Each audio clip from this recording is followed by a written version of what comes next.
Right now, patient overflow, stark white medical tents pitched in Central Park.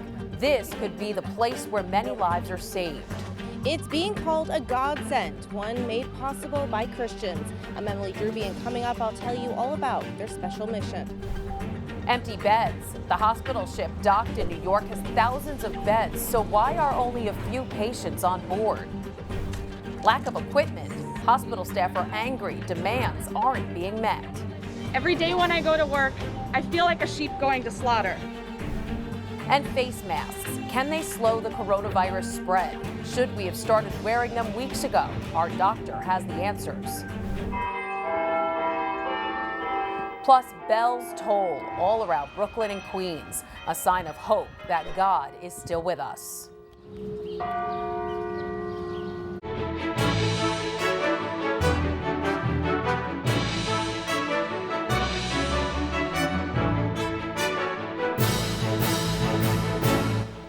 Good evening, I'm Christine Persichetti. The coronavirus pandemic is overwhelming New York City's hospitals, and by Sunday, we could be at the point of disaster. While the city and state are taking action to avoid the worst, a Christian charity is doing everything it can to help out. Currents News' Emily DROOBY is in Central Park at the emergency field hospital that the charity helped set up. Emily. Christine, New York City hospitals are being pushed to the breaking point amid the COVID-19 crisis. This 68-bed emergency facility here in Central Park is being called a godsend, one made possible by a Christian charity. When the Navy's USNS Comfort steamed into New York Harbor, another beacon of hope was being pitched in the park. A field hospital built in Central Park's East Meadow. The facility was set up by Mount Sinai Hospital and Samaritan's Purse, an evangelical Christian organization that provides aid all over the world. We spoke with Brock Kritzberg, who heads their International Disaster Response Unit. Our mission is to help people who are hurting physically and spiritually around the world. And this is an opportunity to show the love of Christ. The relief organization is run by Franklin Graham, son of televangelist Billy Graham. They're treating people infected with COVID-19, easing the crunch at nearby Mount Sinai. So far, the field hospital has treated at least a dozen patients. Inside the tents, some 90 doctors, nurses, and other professionals are on the job. We've been responding to disasters around the world for the last 30 years. We respond to earthquakes, hurricanes, Ebola back in 2014. And so God has set us up to be able to prepare well. The organization's policy asks volunteers to adhere to a statement of faith, which includes that marriage should be between a man and a woman. This has been criticized in New York, but Samaritan's Purse insists they help everyone, they don't discriminate, and they have the track record to prove it. This Central Park hospital comes just 2 weeks after they set up an identical one in Italy to deal with the brutal coronavirus crisis there. Brock says while they have no plans for additional field hospitals throughout the U.S. yet, they'll go where they're needed. In Central Park, Manhattan, Emily DROOBY, Currents News. Back to you, Christine. Thank you, Emily. The giant Navy hospital ship docked on Manhattan's west side is now going to screen patients right on the pier. The USNS Comfort is doing the dockside examinations to cut through red tape that had limited the 1,000-bed ship to only 20 patients. Mayor Bill de Blasio is welcoming the change. I don't have a doubt in my mind the Comfort's going to be filled up soon. The Javits Center is going to be filled up soon. But de Blasio says the Comfort alone is not enough. He wants the military to go to a wartime footing to help the city get through the crisis. Governor Andrew Cuomo has an idea to help hard-hit New York City hospitals, and today he signed an executive order to make it happen. New York is in crisis. Help New York. But Governor Andrew Cuomo is not only looking outside of New York for that help. Today, he signed an executive order which allows the state to take ventilators and other equipment from hospitals in areas of the state that haven't been hit as hard by the virus. I don't have an option, and I'm not going to get into a situation where we know we are running out of ventilators and we could have people dying because there were no ventilators. But there are hospitals in other parts of the state that have ventilators that they're not using. He says the equipment will be returned or replaced. What is fascinating is the normal business has dropped off dramatically for a hospital. Ever since the stay-at-home order, Cuomo says there are fewer accidents, and since crime has dropped, fewer traumas. And that's why the Javits Center Temporary Hospital, which was supposed to just care for non-COVID patients, is now open to people who are sick with the disease. Cuomo is also again calling on businesses to make the supplies our hospitals need. It is unbelievable to me that in New York State, in the United States of America, we can't make these materials, and that we are all shopping China to try to get these materials, and we're all competing against each other. These are not complex materials. The governor also talked about the toll the virus crisis is taking on him. And it's hard to stay up all night watching those numbers come in on the number of deaths tick up, and know that you're in charge of the ship. But he added, eventually, you go through the darkness and you find the light, and we're going to find the light. one other thing to come out of today's update, the state police is reporting a 15 to 20% increase in domestic violence cases, saying authorities will investigate every case. The coronavirus numbers in New York State show nearly 103,000 people are now infected with the disease, and lives are being lost at a devastating pace, 2,935, a doubling in just 3 days. In the city, the 57,000 patients are nearly a quarter of the confirmed cases in the country. Heroic nurses at Montefiore Hospital in the Bronx are crying out, saying they don't have the protective equipment they need when treating virus patients. When I go to work, I feel like a sheep going to slaughter. My colleagues and I are writing our last will and testament. I'm 28 years old. We are dying. We are getting sick. It doesn't matter how many ventilators we get if we are dead and cannot run the ventilators. If respiratory therapists, if doctors, if nurses, if frontline caregivers are sick, are dying, there won't be anyone left to take care of the public. The nurses complain they're being forced to wear the same masks, gloves, and gowns much longer than they do under normal rules. The White House Coronavirus Task Force is getting ready to tell New Yorkers and people in other hard-hit places to cover their faces. The new guidelines are coming from the CDC, and the change is a major shift in how officials are looking to combat the spread of COVID-19. The new recommendations will reportedly urge Americans to wear cloth facial coverings when out in public, but not use the face masks needed by health professionals. And stay with us. Infectious disease Dr. Bob Tabali will be here. He'll tackle some of the crucial questions we all want to ask the doctor about masks, treatments, and more. That's still ahead in this newscast. The coronavirus crisis is killing jobs, and now out-of-work New Yorkers are turning to food banks like never before to get help feeding their families. Miguel Marquez has more. Next person in line, come on down. The lines never longer. One chicken per person. The need never greater. The coronavirus switching the economy off like a light, putting millions out of work overnight. Are you stressed? Are you afraid? Are you confused? Just not sure of when this will end. Just not sure.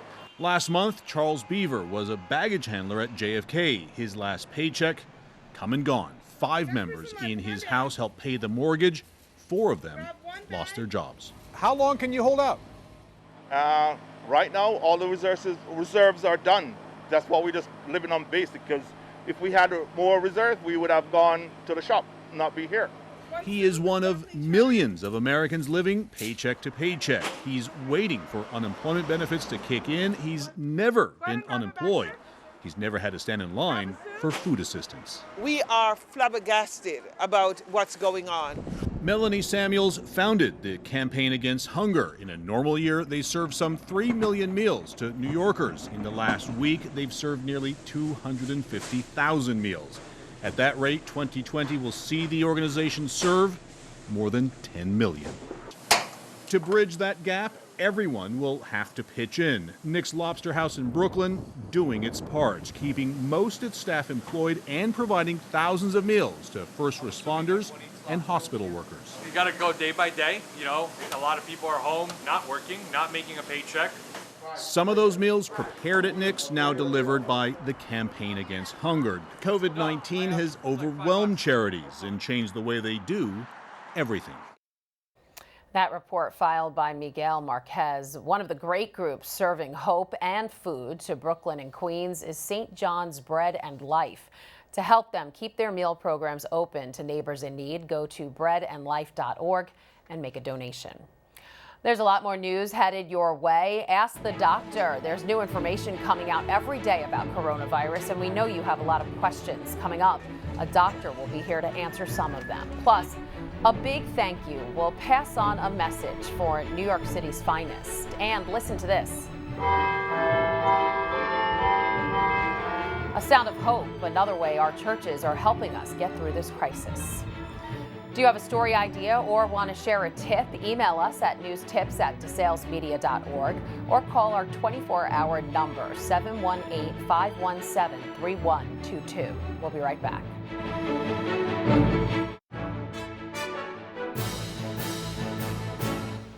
There's so much we don't know about this new coronavirus, but one of the things that researchers are starting to look at is the effect the change of seasons might have on the spread of the disease and whether weather might have an impact.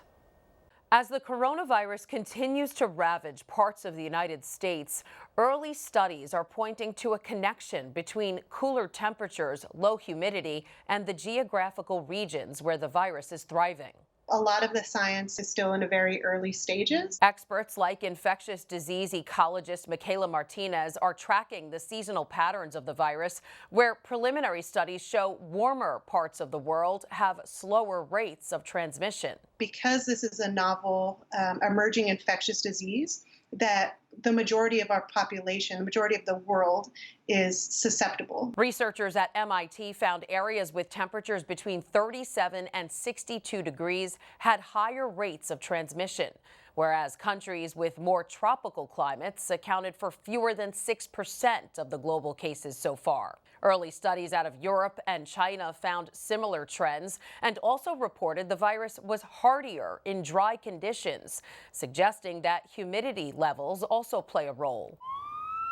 And while much more information is needed to truly understand the impact of weather on the disease's progression, those early indicators prompted the nation's top infectious disease doctor to speak about it too. What we're starting to see now in the Southern Hemisphere, in Southern Africa, and in the Southern Hemisphere countries is that we're having cases that are appearing as they go into their winter season. Fauci warns that if outbreaks there are substantial, the Northern Hemisphere could get hit a second time. We need to be prepared that we'll get a cycle around the second time. Professor Martinez agrees, encouraging people to remain vigilant. Even if we see seasonal declines in transmission or slowing down, that's not going to act as a stop lever to shut off transmission. It totally emphasizes the need to do what we're doing in developing a vaccine, testing it quickly, and trying to get it ready so that we'll have a vaccine available for that next cycle. Dr. Fauci also stresses the importance of continuing to test a variety of drugs that could prove to be safe and effective should COVID-19 become a seasonal disease. There are many more questions about the coronavirus crisis. To help us answer some of them is Dr. Robert Tabali of the Catholic Medical Association. And Doctor, experts are hard at work searching for possible treatments for infected patients, and one technique involves the blood of people who've recovered from the disease. How does it work, and is it promising? Well, the use of convalescent sera or antibodies is very promising because what it is, it's a blood product, an antibody, which a person's body develops after they've been infected with and cleared the coronavirus. And this is what provides them to have immunity. It's the production of these antibodies that help them get over the infection in the first place. And if they're able to donate sera, which is the fluid that the red blood cells are suspended in, it could provide a product that could be life-saving. All right, let's talk about face masks. For a long time, there were conflicting accounts over whether everyone should wear a mask. Now people are being encouraged to cover their faces. And during the Spanish flu pandemic in 1918, everyone seemed to be wearing one. Why the differing advice now? Well, the face masks used back in the Spanish influenza outbreak were basically cloth masks that needed to be washed. They were not as effective as even the paper composition masks that we have today. This is another example of moving the goalposts with the recommendations here. The simple underlying foundational fact is that we don't really understand what's going on with this virus transmission. We think we understand, but in 2 or 3 days, sometimes we get information that causes us to change the goalposts and offer different recommendations. At this time, in the medical centers where I work, we are required now to wear face masks at all times throughout the day in direct patient contact and not direct patient contact. And so this may lead to decreased infections of providers. Patients or citizens are being recommended to wear face masks now in public. And this may be not as effective as one would think, but it may be helpful in reducing some of the contagion that we do see. This may be part of the fact that these particles tend to hold in the air for a prolonged period of time. And one study showed they can stay in the air for up to 3 hours. All right, now I'm going to read to you a question that we just got from one of our viewers. She says, my daughter is 33 years old, diagnosed with Crohn's disease at 19, currently on no medications. Does she have to be extra careful if and when she leaves the home? Well, if she's on no medications, we would not really judge her to be more at risk from this infection. If she were on potent immunosuppressive agents, she actually might be at higher risk, or some of these immune suppressant agents are actually being investigated as possible treatments or to interrupt the intense inflammation that people can develop at the lung level. But if she's just got Crohn's, on no medicines now, or on local therapy, intracolonic therapy like Acecol or something like that, then we wouldn't really believe her to be at increased risk. All right, because I know a lot of people are nervous when they hear, oh, this person got the disease because they have an underlying condition. But that's not always the case, right? Well, those underlying conditions that they're speaking of are usually immune system related. So if you are a cancer patient on chemotherapy, if you have a history of CLL or chronic leukemia, or if you have leukemia, if you're a solid organ or liquid organ bone marrow transplant patient on anti-rejection medicines, if you have severe heart or lung disease, including cystic fibrosis, advanced COPD, even mild COPD, or heart valve disease, these are all higher risk problems that would place you at greater risk if you did develop the coronavirus. All right, we have so many more questions, but we'll have to stop there. Dr. Robert Tabali of the Catholic Medical Association, thanks for joining us and answering these questions. My pleasure to be with you. Be safe. And if you have a medical question, the doctor is in every Friday. Send your questions to askthedoctor@desalesmedia.org. The head of the New York Archdiocese, Cardinal Timothy Dolan, is sending his heartfelt thanks to the men and women in blue. His Eminence delivering this message on his Twitter to the NYPD officers on the front lines. In my 11 years here as Archbishop of New York, I've never passed up the chance to thank the police officers of this great city of New York. But I don't know if my prayers have ever been as thick for you all, and my gratitude as deep as in the current crisis we're going to. The Cardinal also sent his thanks to Commissioner Dermot Shea, a Catholic, for his work during this crisis. The NYPD is getting hit hard on the front lines. 36,000 officers were asked to step up and slow the spread. And now the illness is running the force down. It's been reported 1 out of every 6 officers is either out sick or in quarantine. Around 1,500 in the department have been infected, including 2 chiefs and the deputy commissioner in charge of counterterrorism. New York's bravest paying tribute to the city's newest frontline heroes.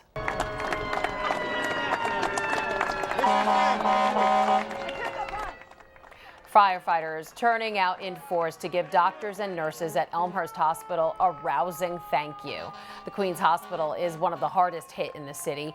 13 patients died there this week.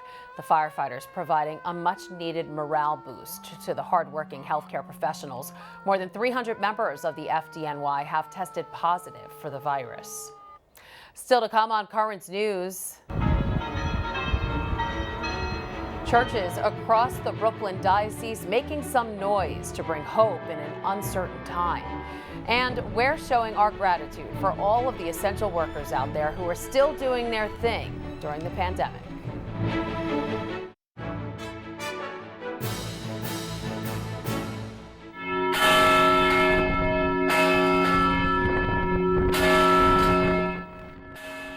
Church bells ringing out across Brooklyn and Queens to encourage all of us at a tough time.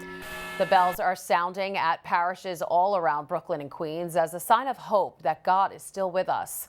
The tolling of the bells is being requested by Bishop Nicholas DiMarzio, even though churches are closed. They'll ring every day at 3 o'clock until the crisis is over. As Holy Week approaches, the bishop selected 3 p.m. to coincide with the death of Christ and of divine mercy. Palm Sunday around the world will be celebrated differently this year. All services will be streamed live, including within the Diocese of Brooklyn. Here's the schedule for live Palm Sunday masses to be aired on Net TV this Sunday. 8 a.m. Italian, 9 Creole, 10 Polish, 11 English, noon Spanish, 1 p.m. Korean, and 2 p.m. Mandarin Chinese. And finally tonight, priests are not the only ones in the church taking to social media. One nun is putting on a show that could give Mr. Rogers a run for his money. Yoo-hoo! Ciao!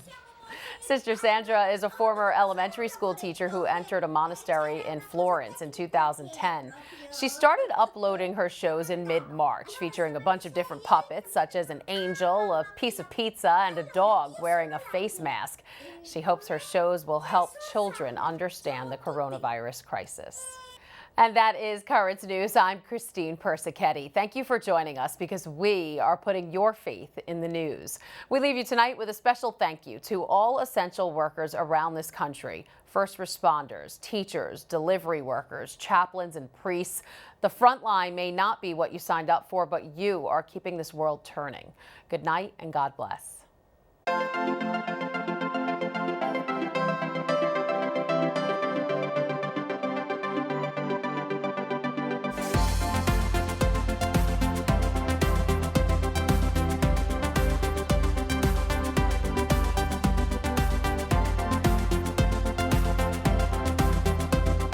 Working together to bring Jesus to the people.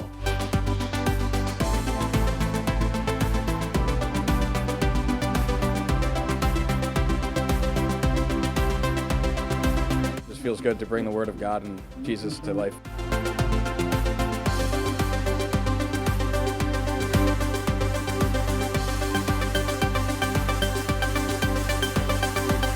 You know, nurses are a lot like firefighters or police officers who work in teams.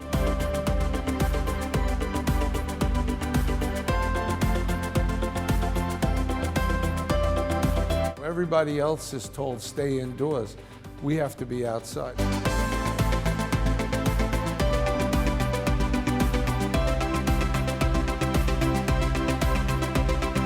I'm a New Yorker. I typically don't get scared of anything. But you know what? It's essential that I'm out here. Definitely afraid of, getting this virus. I'm here for the community.